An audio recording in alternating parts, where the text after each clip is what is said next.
Kata Allah Subhanahu wa Ta'ala, sesungguhnya orang yang memakmurkan masjid Allah hanyalah orang-orang yang beriman kepada Allah Subhanahu wa Ta'ala dan hari kemudian, serta tetap melaksanakan sholat, menunaikan zakat, dan tidak takut kepada apapun kecuali kepada Allah. Maka mudah-mudahan mereka termasuk orang-orang yang mendapat petunjuk. Jadi ciri-ciri orang-orang yang memakmurkan masjid Allah, rumah Allah, ini ada beberapa syarat. Ketika apalagi kita di masjid itu biasanya ada musyawarah untuk menjadi seorang pemimpin ketua, ya, taruhlah DKM, Dewan Kemakmuran Masjid. Nah, ini tugas ketua sebagai DKM.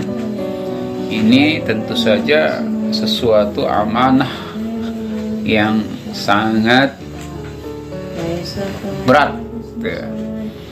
Bukan cuma di mata manusia, ya, mata jamaah, tapi juga di mata Allah Subhanahu wa Ta'ala, di mana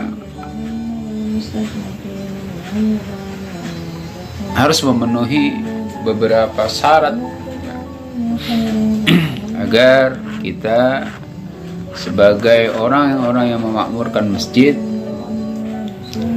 selalu diberikan petunjuk oleh Allah Subhanahu wa Ta'ala, bukan akhirnya menjadikan, ya, masjid itu sebagai tempat yang angker, seram, menakutkan bagi jamaah, bagi orang-orang yang singgah, entah dia itu muslim atau orang-orang yang ingin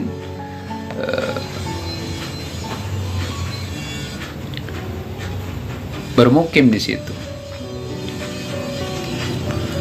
Dia beristirahat, ya, mungkin ada orang-orang non muslim, ya, di luar Islam, masjid dia mungkin kehujanan, atau para tukang ojek dan sebagainya yang mungkin dia bukan seorang muslim, dia berteduh di masjid itu dan dia merasa nyaman di situ karena disambut dengan jamaah atau ketua DKM-nya yang ramah tamah, lemah lembut, yang mempunyai akhlakul karimah.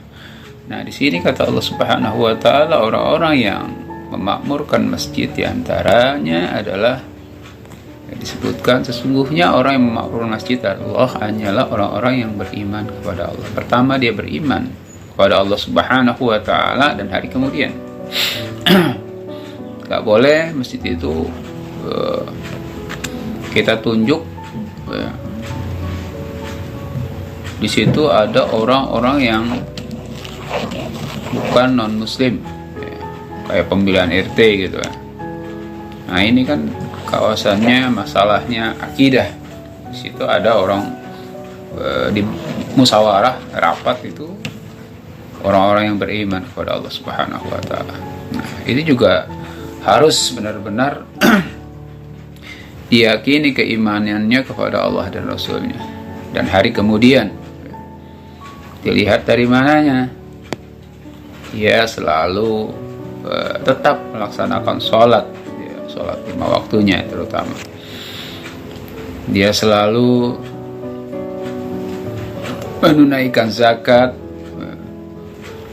dan tidak takut kepada apapun kecuali kepada Allah. Nah, yang dia takuti di sini adalah ketika jabatan itu ia emban, dia jalankan, itu benar-benar dia melaksanakan sesuai syariat, ya, tuntunan Allah dan Rasulnya. Bagaimana dia melakukan memakmurkan masjid, ya, adanya ketika jamaah sholat di situ merasa tenang, damai, tentram.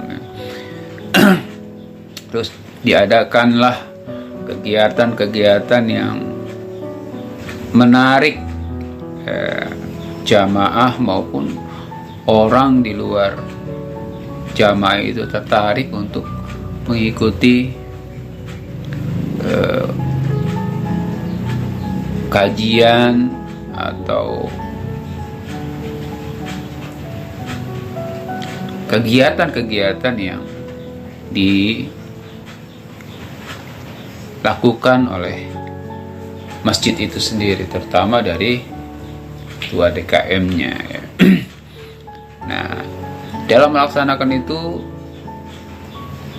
orang-orang yang selalu memakmurkan masjid, dia tidak takut dengan orang lain, dengan makhluk lain, walaupun dia dihina, disakiti, ya, caci maki. Ketika dia menjalankan amanah itu dengan adil, dengan baik, ya, dengan akhlakul karimah, maka disitulah dia mengharapkan, ya, hanya takut kepada Allah Subhanahu wa Ta'ala, karena ini amanah dan pertanggungan jawab sebagai orang-orang yang memakmurkan masjid, bukan hanya kepada manusia tapi kepada Allah Subhanahu wa Ta'ala. Nah, ayat ini ditutup dengan ulaika ayyakunu minal muhtadin. Maka mudah-mudahan mereka termasuk orang-orang yang mendapat petunjuk. Ketika seseorang yang melakukan niat, ya, untuk memakmurkan masjid, dia takut kepada Allah, dia beriman kepada Allah dan hari kiamat, hari kemudian, dan tetap melaksanakan sholat, zakat, ya, dan dia hanya takut kepada Allah, maka Allah akan bimbing dia dalam petunjuk, dalam kebaikan, dengan amanah, ya. Tapi ketika ia ingin, ya, memakmurkan masjid dalam tujuan dunia, ya, maka ini sangat disayangkan sekali. Bagaimana keimanannya dipertanyakan. Benarkah dia beriman kepada Allah dan Rasulnya? Benarkah ia melaksanakan sholat, ya, sholatnya untuk Allah, ya. Inna sholati wa nusuki wa mahyaya wa mamati lillahi rabbil alamin, itu dipertanyakan. Benarkah ia zakatnya mengharap lillah, karena Allah Subhanahu wa Ta'ala, bukan karena ingin dipuji, oh dia membayar zakat, oh dia gini-gini, bukan. Benarkah ia takut kepada Allah, hanya kepada Allah? Nah, ini berpulang kepada niat, nawaitunya. Semoga apa yang ia niatkan selalu mendapat petunjuk dari Allah Subhanahu wa Ta'ala, dan dijadikan orang-orang yang dikategorikan sebagai orang-orang yang selalu memakmurkan masjid-masjid Allah, rumah-rumah Allah. Wallahu a'lam.